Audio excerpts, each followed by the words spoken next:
Good morning my dear students. My name is Rahman. Welcome to e commerce zone. E commerce zone में हम आपका स्वागत करते हैं। और जैसा आप जानते हैं, इस चैनल को काइंडली लाइक करें, सब्सक्राइब करें, शेयर करें और हाँ, ज़्यादा से ज़्यादा इसको आप पहुंचाएं, ये हमारी बहुत अच्छाई होगी।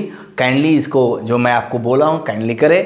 आप जानते होंगे इस चैनल में आपको प्लेलिस्ट में जाइए, आपको अकाउंट का, बीएमटी और आपका ये इकोनॉमिक्स एंड आपका इंग्लिश का वीडियो मोर देन आप अप्रोक्सीमेटली 300 वीडियोज अवेलेबल है, बिल्कुल फ्री। तो नाउ मैं आज वोकैबुलरी मैं पढ़ा रहा हूँ। आप जानते होंगे ये रूट वर्ड्स मेथड है और डाइसेक्शन मेथड से मैं पढ़ा रहा हूँ। डिसेक्शन से ये डे 6 है। एक बात याद रखिएगा, मैं डेली आपको बोलूँगा, किसी भी कंपटीशन एग्जामिनेशन के लिए अगर आप अंग्रेजी की तैयारी कर रहे हैं तो kindly keep one thing in your mind, you have to command over vocabulary, words meaning, synonyms, antonyms, one word substitutions, homonyms, homophones, eponyms, ये जितने भी हैं सब का मतलब नेम यानी नाम यानी वर्ड्स होता है। तो अगर आप वर्ड्स पर कमांड करेंगे तो I give you guarantee nobody is going to beat you. Okay, आप देखिए फर्स्ट ये मैं आपको 1 2 3 पढ़ा रहा हूँ, तो ये अब थर्ड है। तो इसमें आप देखेंगे सर ये थर्ड और ये फर्स्ट नहीं, ये थर्ड है। एक्रो मतलब हाइट मीन्स हाइट और एक्सट्रीमिटी होता है या टिप होता है ऊंचाई। ओके, याद रखिएगा। ऐसे टिप मतलब हाई को मतलब तो हम एपेक्स बोलते हैं। जैसे एपेक्स कोट होता है, सुप्रीम कोट होता है, इसको सुप्रीम बोलते हैं, इसको पिनेकल बोलते हैं, याद रखिएगा। लेकिन ये बच्चे ये हाई मतलब ऊंचाई को दिखा रहा है, ऊंचाई को। जैसे एफिल टावर का ऊंचाई है, जैसे आप जानते हैं स्टैच्यू ऑफ यूनिटी का ऊंचाई है, स्टैच्यू ऑफ लिबर्टी का ऊंचाई है। तो मैं ऊंचाई की बात कर रहा हूँ, दैट इज कॉल्ड हाई या एक्सट्रीमिटी और टिप। ओके, इसका ऊंचाई।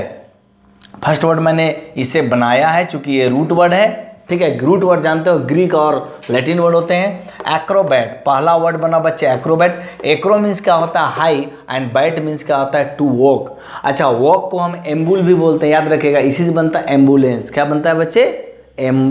एम्बुल से बनता है एम्बुलेंस। तो यहाँ पर बैट का माने भी वॉक होता है और ये वॉक नाउन है। ओके, तो यहाँ पर बोलता है ए आई वॉकर, नट या बाजीगर, उसको बाजीगर बोलते हैं। आपने कभी कभी देखा होगा इस तरह के दो बड़े बड़े बिल्डिंग होते हैं। ओके, इस तरह से मान लीजिए जो दो बड़े बड़े बिल्डिंग है यहाँ पर और बीच में ये रास्ता है और यहाँ से एक रस्सी जो है मतलब यहाँ पर रहता है। ओके, आप कोई व्यक्ति को देखिएगा, इस बिल्डिंग से इस बिल्डिंग और बीच में रास्ता है और इसकी ऊंचाई लगभग मान के चलिए 800 मीटर है और इसी से यहाँ से व्यक्ति चला यहाँ तक आ जाता है सिर्फ रस्सी से चलकर, ठीक है ना।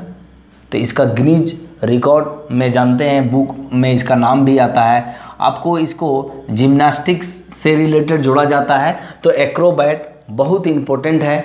इसको बाजीगर बोलते हैं। नट जो तमाशा वगैरह सर्कस वगैरह में भी सब देख सकते हैं, दैट इज कॉल्ड एक्रोबैट। उम्मीद करते हैं कि आपको अच्छी तरह समझ में आया होगा। Now second, acrobatics. देखिए एक्रो मीन्स जानते हैं हाई, है ना, हाई मुझे ऊंचा, और bat means walk plus ICS skill को दिखाता है, ये नाउन है, ठीक है ना।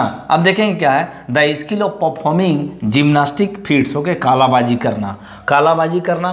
तो एक्रोबैटिक्स का मतलब कालाबाजी करना। आप जानते होंगे सर्कस में या बहुत सारे जो देखते होंगे, बहुत सारे ऐसे जगहों पर या सर्कस हो या फिर बहुत सारे ऐसे प्रोग्राम होते हैं जहां पर लोग कालाबाजी करते हुए अक्सर दिखाई देते हैं, that is called acrobatics. Now next third most important words that is called acrocarpous. इसको पढ़ते कैसे हैं? एक्रोकार्पस। देखिए एक्रो मीन्स टीप और कार्प मीन्स फ्रूट और ओयूएस आप जानते होंगे एडजेक्टिव को दिखाता है। मैंने आपको बताया है OUS एडजेक्टिव को दिखाएगा, IC एडजेक्टिव को दिखाएगा ये, और LY भी कभी कभी 5% एडजेक्टिव को दिखाता है, बट ये 90% ये एडवर्ब को दिखाता है। तो OUS IC, ठीक है ना, ये आपको एडजेक्टिव को दिखाता है, ठीक है। तो इसके बारे में अभी हम बात नहीं कर रहे हैं, एडजेक्टिव जब मैं पढ़ाऊंगा तो मैं आपको बता दूंगा, बट आप ध्यान से देंगे।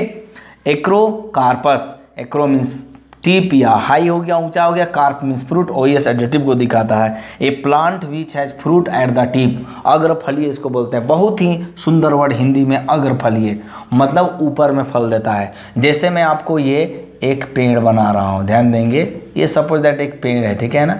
तो इसका बिल्कुल यहाँ पर मान लीजिए फल देगा, दैट इज कॉल्ड, ये अग्रफली है, ठीक है ना, ये आपका फ्रूट हो गया, ठीक है ना। तो यहाँ पर जैसे आम देखते होंगे, आम भी बहुत ऊंचा में फल देता है। आम तो हालांकि आजकल छोटे छोटे हाइब्रिड वगैरह आ गए हैं, वो भी फल रहे हैं, तो जो बहुत ऊंचा में जा करके फल देता है that is called acrocarpous. Now next देखेंगे बच्चे एक्रोलेक्ट, ध्यान दीजिएगा।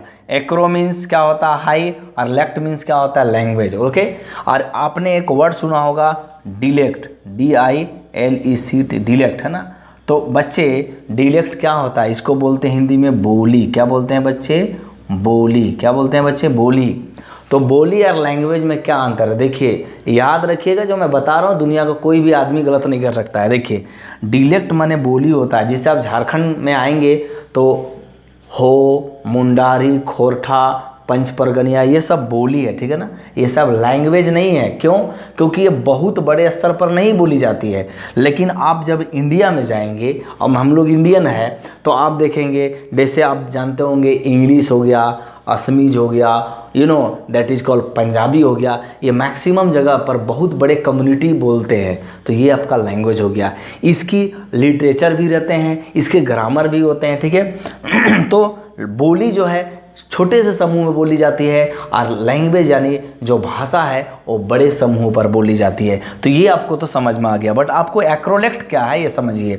Acro means high, lect means language, noun है, a higher status language forms, ठीक है ना, ज़्यादा प्रचलन वाला बोली को क्या बोलते हैं, एक्रोलेक्ट बोलते हैं। अभी मैंने आपको बताया लेक्ट मीन्स लैंग्वेज, एक्रो मीन्स क्या होता है हाई, ठीक है। तो ज़्यादा प्रचलन, जैसे आप जानते होंगे बिहार में, आप जानते होंगे बहुत ही अच्छा फेमस जो बोली है, उसको आप उधर देखिएगा मधुबनी तरफ, तो मधुबनी जो लैंग्वेज है काइंचे बहुत ज़्यादा बोलते हैं, दैट इज कॉल्ड बोली, वो बहुत फेमस है उस एरिया में। नेक्स्ट बच्चे एक्रोनिम, ये बहुत इंपॉर्टेंट है, इसको मैं 2 मिनट एक्स्ट्रा टाइम दूंगा बताने के लिए। एक्रो मीन्स क्या होता है टिप, और निम मीन्स नेम या वर्ड हो गया, नाउन है। जैसे मैंने कहा एड्स, हु, बार्क, सार्क, ठीक है। जब मैं, याद रखिएगा, इसको मैं बता इसलिए रहा हूँ कि दिस इज वेरी इंपॉर्टेंट। आपने 3 वर्ड सुना होगा, एक वर्ड होता है ABBREVIAT, एब्रीविएशन, एब्रीविएशन का माने होता है संक्षिप्त, शॉर्ट में, और एक होता है ACRONY, एक्रोनिम, है ना। और एक क्या होता है, इसी को हम फुल फॉर्म भी बोल सकते हैं, एक्रोनिम। तो आपको समझने के लिए आपको ये जानना जरूरी है कि एक्रोनिम और एब्रीविएशन में क्या अंतर है। देखिए एब्रीविएशन का मतलब होता है, जैसे हम किसी को फुल फॉर्म बोलते हैं, जैसे CD हो गया, ठीक है ना। तो याद रखिएगा ये CD हो गया, तो पूरा हमको अलग अलग लेटर को बोलना है। जैसे मैं बोलता हूँ, मैं एक वर्ड लेता हूँ, आप ध्यान दीजिएगा, ठीक है ना, इसको आप ध्यान दीजिएगा। मैंने कहा CD और एक बोला मैं रैम, तो अंतर है। मैं रैम बोल दिया, एक वर्ड हो गया, ये CD अलग अलग ही आपको बोलना है। जैसे मैं DC बोला, जैसे मैं SP बोला, तो याद रखिएगा SP मैं अलग अलग बोल रहा हूँ, तो जब मैं अलग अलग बोलूँगा तो ये एब्रीविएशन यानी फुल फॉर्म हो गया। लेकिन मैं इसको जब ऐसे ना बोल करके, जैसे मैं बोलूँ हु, जैसे मैंने यहाँ लिखा है हु, तो देखिए इसका पहला अक्षर क्या है, W से क्या हो गया वर्ल्ड, यू नो, एस से क्या हो गया हेल्थ, और ओ से क्या होगा ऑर्गेनाइजेशन। तो वर्ल्ड हेल्थ ऑर्गेनाइजेशन को हम क्या बोलते हैं बच्चे, एक वर्ड में, यानी ये पहला WRE world, HELTH health, ORGA है ना ऑर्गेनाइजेशन, पूरा मैं नहीं लिख रहा हूँ, तो यहाँ से WH और O, ठीक है। तो ये 3 चीज़ जो है, तीन वर्ड से एक एक पहला लेटर को जो हम ले करके एक नया वर्ड बना देते हैं। ध्यान दीजिएगा, यहाँ से वर्ल्ड से यहाँ पर आ गया, वर्ल्ड से W आ गया, हेल्थ से H आ गया, और ऑर्गेनाइजेशन से O आ गया। तो ये तीनों वर्ड्स का पहला मैं जब लेटर को लिया तो ये एक नया यानी न्यू वर्ड बन गया, ओके। तो न्यू वर्ड जब बनेगा ना किसी भी फुल फॉर्म का, तो याद रखिएगा उसी को हम एक्रोनिम बोलते हैं। 95% स्टूडेंट इसको नहीं जानते हैं कि what do you mean by acronym, ठीक है ना। एक्रोनिम मतलब लोग समझते हैं फुल फॉर्म, 100% रॉन्ग, ओके, तो आज उम्मीद करते हैं आपको पहली बार समझ में आया होगा। देखिए एक्रोनिम में बोला, जैसे AIDS acquired immuno deficiency syndrome मनुष्यहीनता जन्य रोग है, WHO वर्ल्ड हेल्थ ऑर्गेनाइजेशन है, BARC Bhabha atomic research centre है, तो इसको मैं बार्क बोला, ठीक है ना, इसको मैं सार्क बोला। याद रखिएगा सार्क एक मछली का नाम है, लेकिन ये सार्क अलग है, ठीक है ना। ये एक वर्ड बन गया, इसको हम एक वर्ड में बोलेंगे सार्क, ओके, और इसको बोलते हैं बार्क, है ना, और इसको बोलते हैं हु, यू नो हु, समझ में आ रहा है ना, हु, और इसको बोलते हैं ए डस एड्स, यू नो, तो याद रखिएगा, ठीक है, इस तरह से बोलते हैं। अब ध्यान देंगे इसका फुल फॉर्म क्या है, south Asian, you know, south Asian association for regional cooperation, ठीक है ना।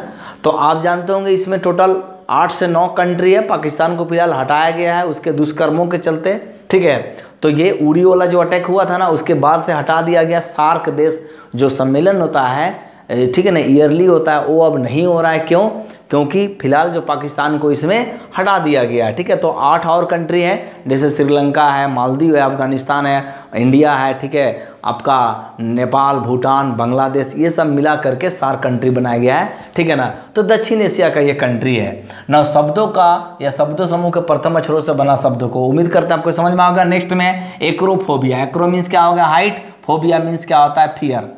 हालांकि फियर को हम क्या बोलते हैं, ट्रेपिडेशन बोलते हैं। ट्रेपिडेशन और इनट्रेपिडेशन, इन लगा देंगे तो नीडर हो जाएगा, उसको बोल्ड बोलते हैं, ऑडिशियस बोलते हैं। बट यहाँ पर फियर ऑफ हाइट, जब आप कभी पुल के ऊपर जब जाएंगे और बिल्कुल पकड़ने वाला कोई चीज़ रहता है और अचानक आप नीचे देखते हैं तो आपको डर लगने लगता है, मालूम है ना, दैट इज कॉल्ड फोबिया। तो कभी कभी लोग ऊपर से जब जाते हैं, ऊंचाई से देखते हैं नीचे, ऑटोमेटिक गिर के मर जाते हैं, ओके। तो याद रखिएगा हर आदमी ऊंचाई से नहीं नीचे देख सकता है, उसका नज़र चकराने लगेगा और वो नीचे गिर जाएगा। तो उस बीमारी को क्या है, he has acrophobia, that means he has fear of height, that is called acrophobia, ठीक है। एक्रोफोबिया माने ऊंचाई से डर। नेक्स्ट एक्रोस्टिक, ये तो थोड़ा समझने में टाइम लगेगा बट मैं आपको 1 मिनट में क्लियर कर दूंगा। Acro means height, stich means row, line of verse. Verse को हम पोम बोलते हैं, क्या बोलते हैं बच्चे, पोम बोलते हैं। देखिए a poem in which the first letters can be read downwards to form a word, ठीक है।